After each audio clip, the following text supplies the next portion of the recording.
Assalamualaikum warahmatullahi wabarakatuh. Om Swastiastu, Namo Buddhaya, salam kebajikan. Salam sejahtera bagi kita semua. Berjumpa lagi di Breaking News kali ini. Bersama saya, Nindya Rizky Kinanti dengan NIM 23043111026 dari AK5B.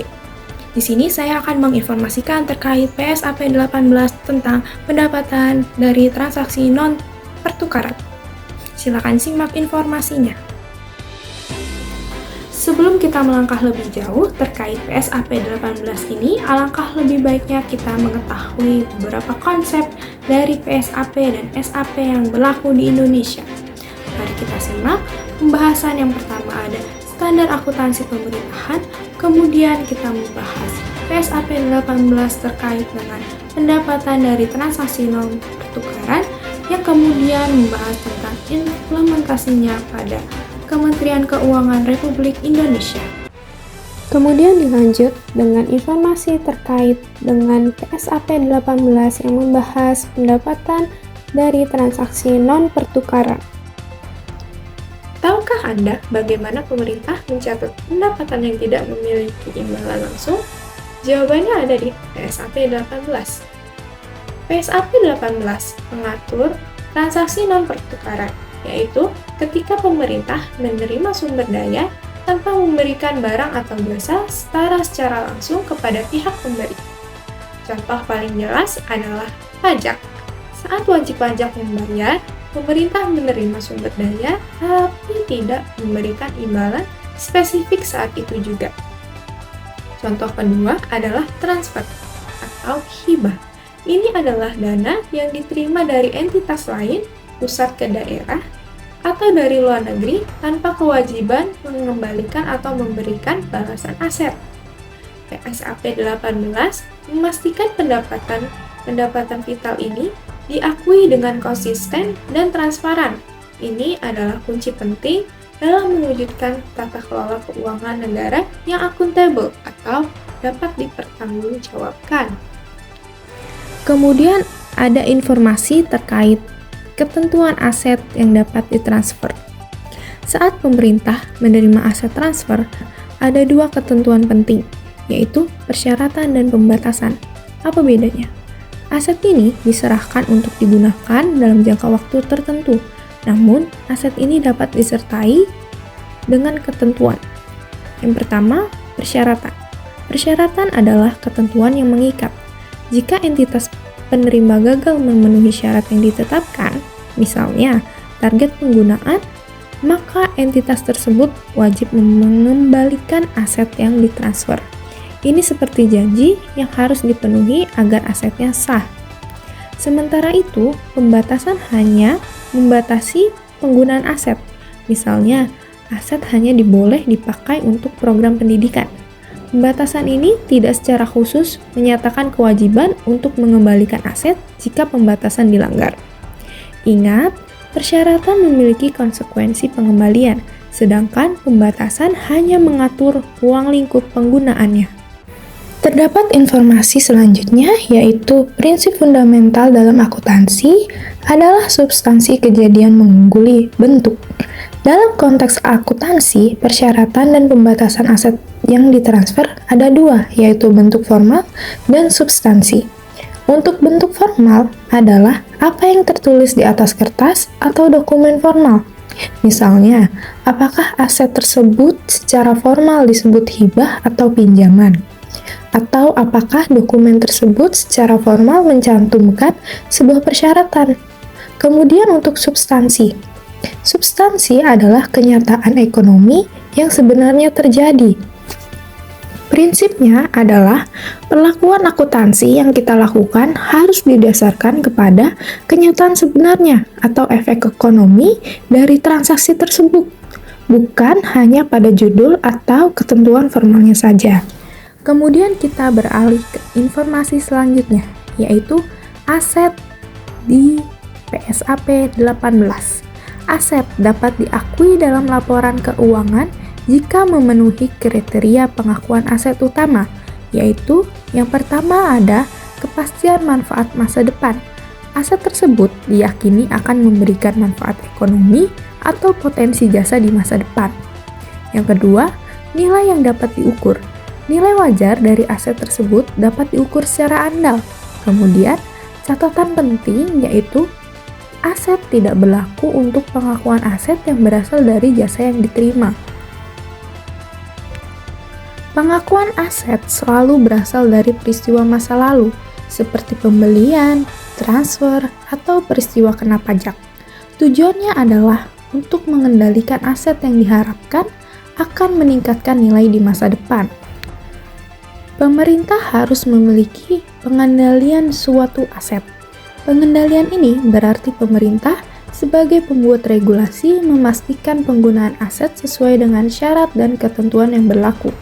Begitu perjanjian dan persyaratan transfer berlaku, entitas memiliki kendali penuh dan aset dapat diakui.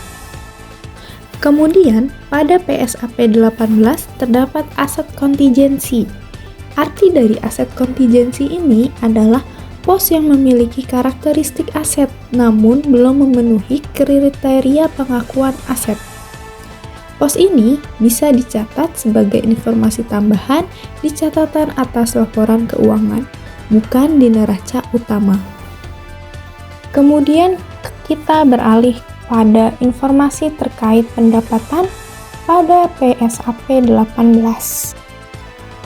Pendapatan adalah aliran masuk bruto dari manfaat ekonomi atau potensi jasa yang diterima oleh entitas. Intinya, pendapatan menyebabkan kenaikan aset bersih atau ekuitas entitas. Pengakuan pendapatan dalam akuntansi pemerintahan memiliki mekanisme yang khas, terutama terkait transfer aset bersyarat.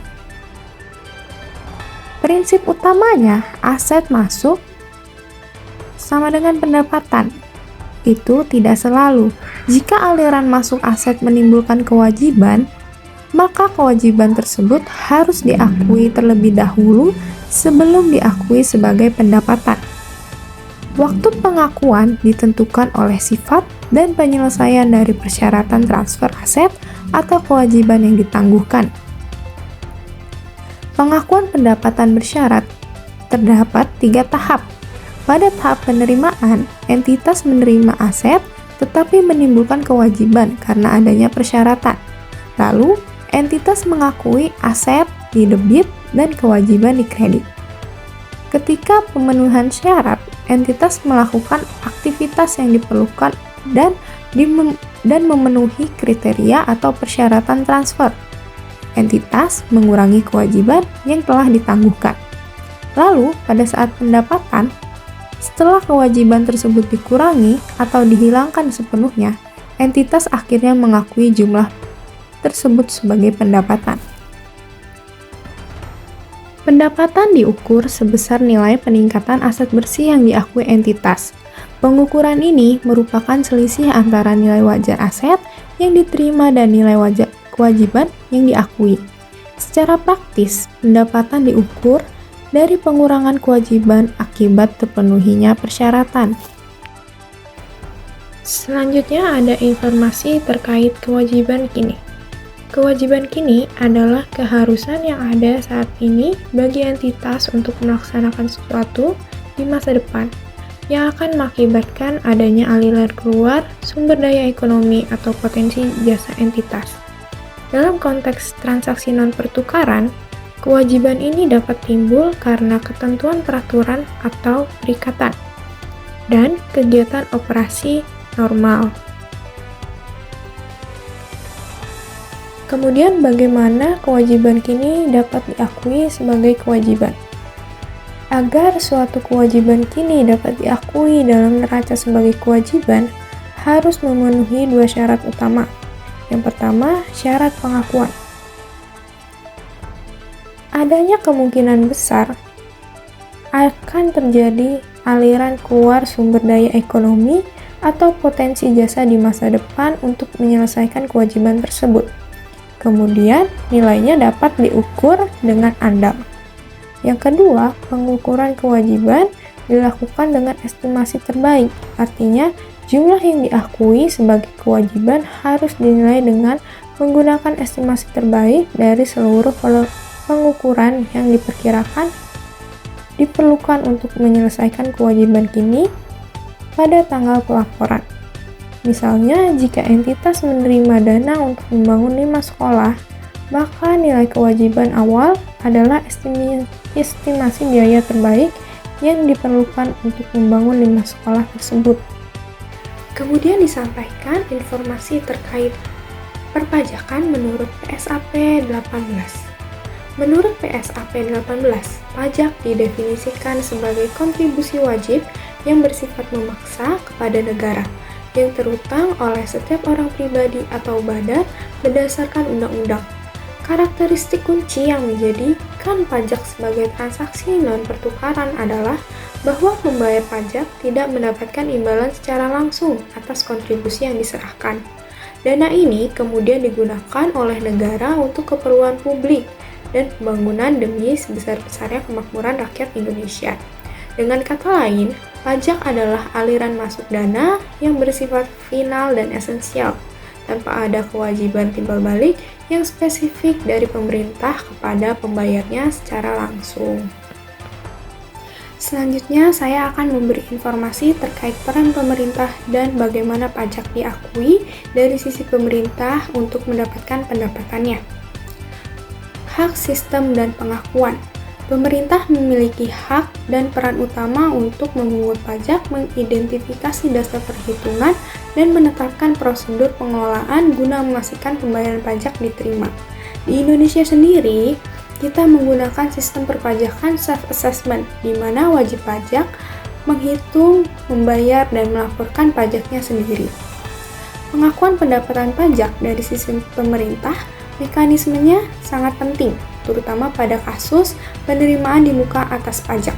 Jika pemerintah menerima kas sebelum peristiwa kena pajak atau syarat akrual pendapatan terjadi, misalnya pembayaran angsuran pajak penghasilan, setoran tersebut belum diakui sebagai pendapatan. Sebaliknya, dana tersebut dicatat sebagai kewajiban yang ditangguhkan oleh pemerintah. Dana baru diakui sebagai pendapatan setelah peristiwa kena pajak terjadi dan seluruh kriteria pengakuan pendapatan terpenuhi. Saya lanjutkan dengan aspek teknis akuntansi pajak, pengakuan aset pajak, dan peristiwa kena pajak. Aset dari perpajakan diakui saat peristiwa kena pajak terjadi dan kriteria pengakuan aset terpenuhi. Pajak sendiri tetap dianggap sebagai transaksi non-pertukaran karena pembayar tidak menerima imbalan langsung. Peristiwa kena pajak adalah momen kunci untuk pengakuan yang terjadi jika subjek dan objek pajak telah sesuai dengan peraturan. Momen ini bervariasi tergantung ketetapan masing-masing pajak. Misalnya, PPh saat penghasilan diperoleh, PPN saat penyerahan barang atau jasa, sementara PBB saat tanggal pengenaan pajak terlewati. Pengukuran dan beban pajak. Pengukuran aset dan transaksi pajak dilakukan sebesar nilai wajar pada tanggal perolehan. Jika pelaporan atau pembayaran pajak terjadi setelah peristiwa kena pajak, pendapatan diakui saat nilai tersebut dapat diukur secara handal. Terakhir, penting untuk dicatat bahwa pendapatan pajak dicatat sebesar nilai bruto atau penuh, artinya tidak dikurangi dengan biaya pemungutan.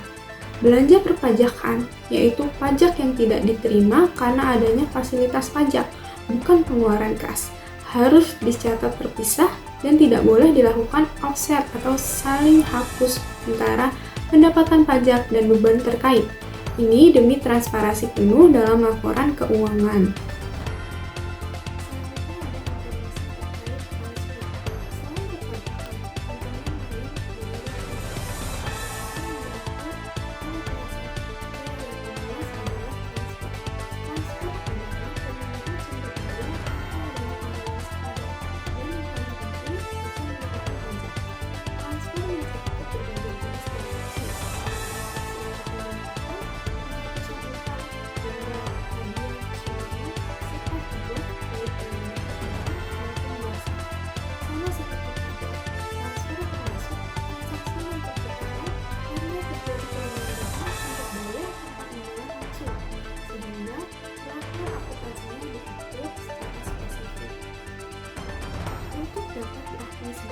aset dari transfer, entitas penerima harus memenuhi 3 kriteria utama. Pertama, entitas yang mengendalikan sumber daya yang ditransfer. Kedua, ada kemungkinan besar manfaat ekonomi atau potensi jasa akan mengalir entitas. Yang ketiga, nilainya dapat diukur dengan ambang. Pengakuan transfer antar entitas, pemerintah transfer diakui sebagai pendapatan pada saat terjadi aliran masuk sumber daya ekonomi, baik itu kas, kas atau kas yang pasti untuk menerima kas. Tapi untuk diperhatikan, jika terdapat kelebihan penyaluran pendapatan, harus dikembalikan atau dikompensasikan pada periode berikutnya dan dicatat sebagai kewajiban oleh entitas penerima. Termasuk ini menjamin akuntabilitas dan keterkaitan dengan transfer yang diakui sebagai pendapatan. Selain transfer antar entitas, ada beberapa bentuk pendapatan dan pertukaran, antara lain denda, hadiah, dan hibah. Denda diakui dari manfaat ekonomi yang diterima akibat pelanggaran hukum atau peraturan.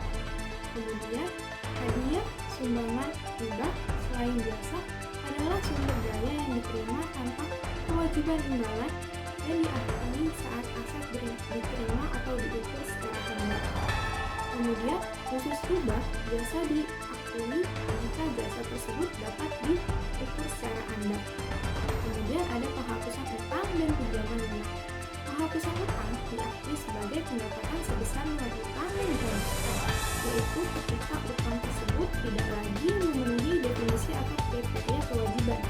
Pinjaman lunak dianggap transaksi pertukaran sebagian karena suku bunga yang lebih rendah dari tingkat pasar.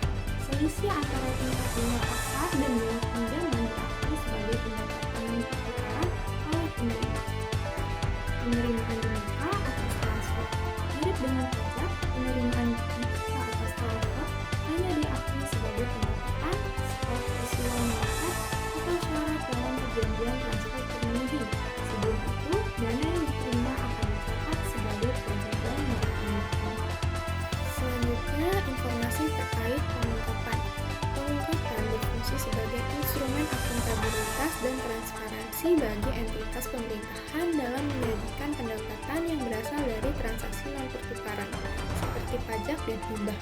Pengungkapan ini bertujuan memberikan pemahaman menyeluruh kepada pengguna laporan keuangan mengenai sumber, sifat, dan resiko yang terkait dengan pendapatan tersebut. Melalui pengungkapan yang komprehensif, pemerintah diharapkan dapat meningkatkan kualitas informasi keuangan dan memperkuat kepercayaan publik terhadap proses pengelolaan keuangan negara.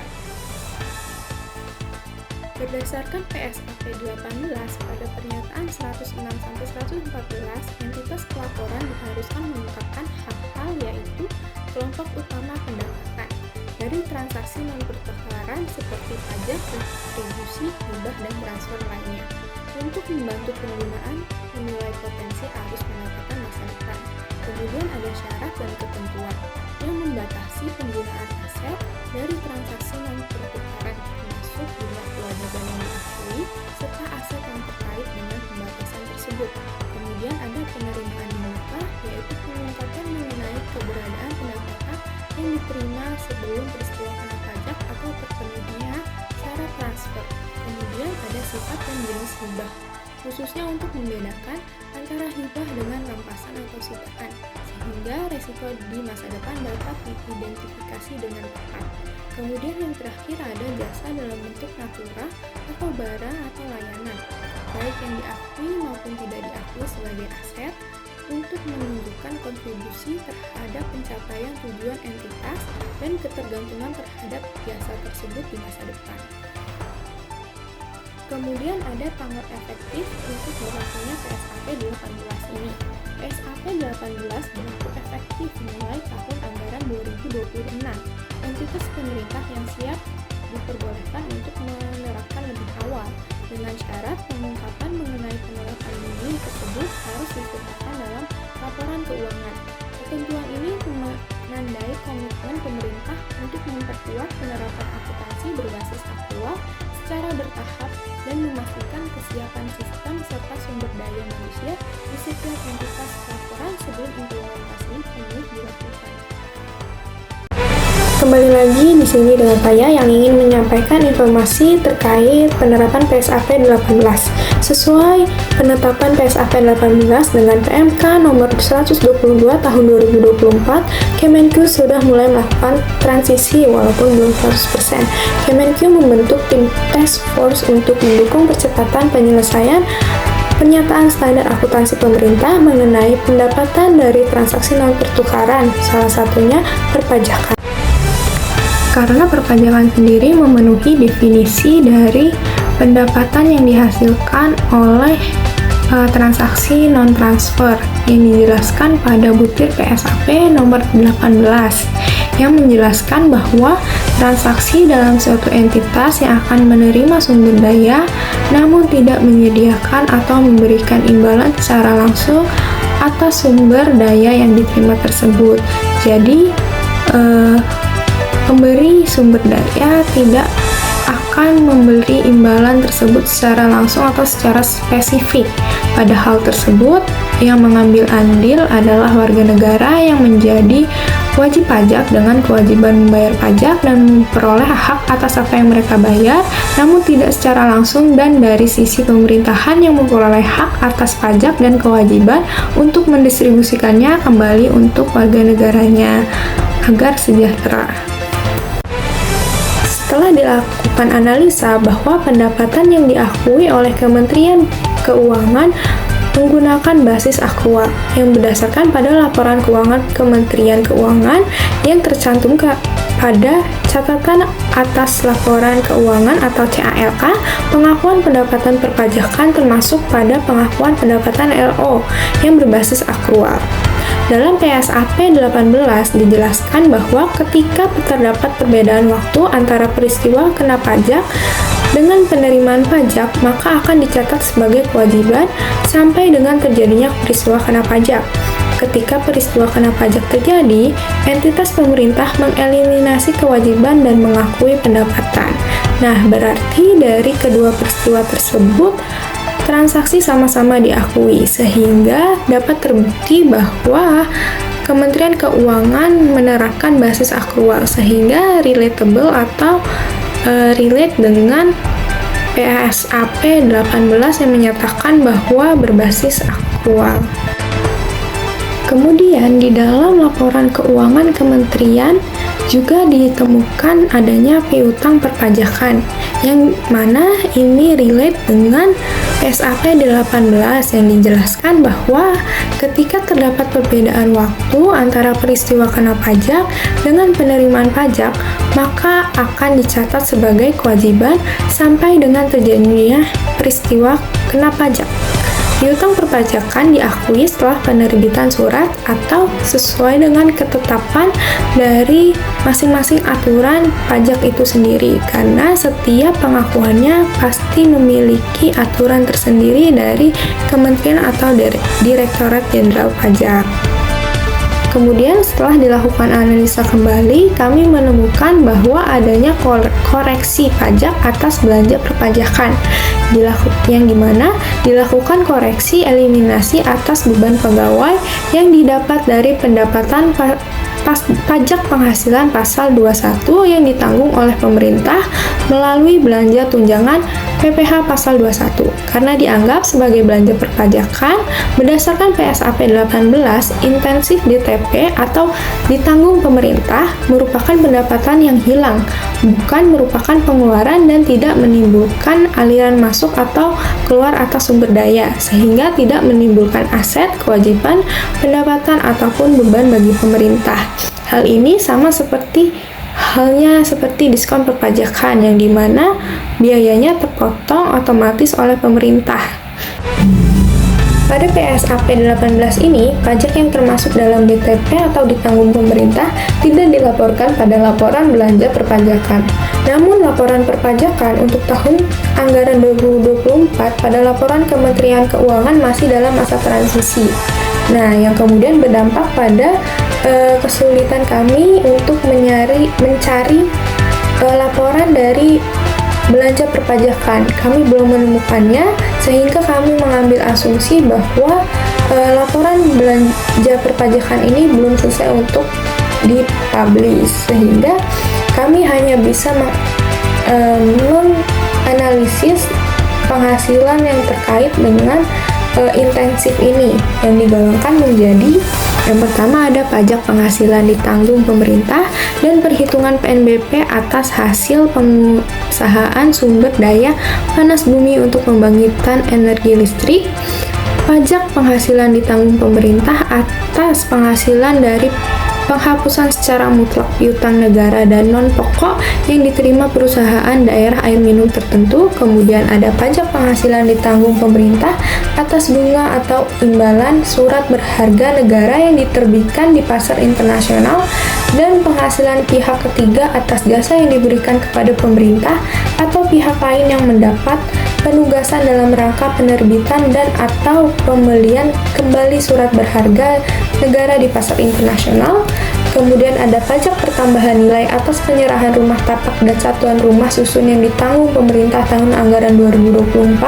Kemudian ada pajak pertambahan nilai atas penyerahan kendaraan bermotor listrik berbasis baterai roda 4 tertentu dan kendaraan bermotor listrik berbasis baterai bus tertentu yang ditanggung pemerintah tahun anggaran 2024. Kemudian ada pajak penjualan atas barang mewah, atas impor dan atau penyerahan barang kena pajak yang tergolong mewah berupa kendaraan bermotor listrik berbasis baterai tertentu yang ditanggung pemerintah tahun anggaran 2024.